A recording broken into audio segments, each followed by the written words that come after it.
forces politiques et sociales alliées de l'UDPS. Les incidents qui ont eu lieu lors de la plénière du lundi 25 mai dernier à la Chambre basse du Parlement n'ont pas laissé indifférents les alliés de l'Union pour la démocratie et les progrès sociaux.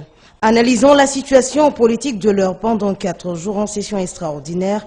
Les forces politiques et alliées de l'UDPS dénoncent l'empressement avec lequel Jean-Marc Kabounda a été déchu.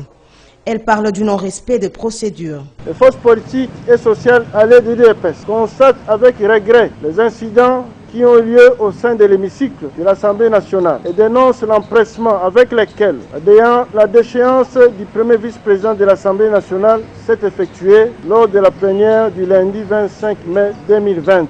Dénoncent non seulement le non-respect des règles de procédure prévues aux dispositions des articles 187 à 189 du règlement intérieur et la non-observance des pratiques parlementaires, lesquels comportements ternissent l'image de l'Assemblée nationale censée être les gardiens de la démocratie et des lois qui régissent tout État démocratique. Elle encourage en outre Jean-Marc Kabounda à saisir les instances judiciaires.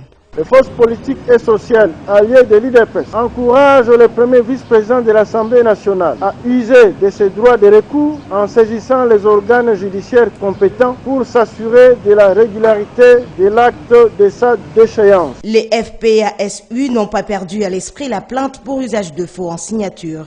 Elle appelle la justice à continuer la procédure. Les forces politiques et sociales alliées de l'UDPS demandent à la Cour, ayant pris en charge la plainte initiée par l'un des honorables députés lésés dans le trafic de sa signature, de continuer la procédure dans le respect de l'état de droit. Les alliés de l'UDPS invitent la population congolaise à rester vigilante. Elle reste cependant engagée dans le développement de la République démocratique du Congo.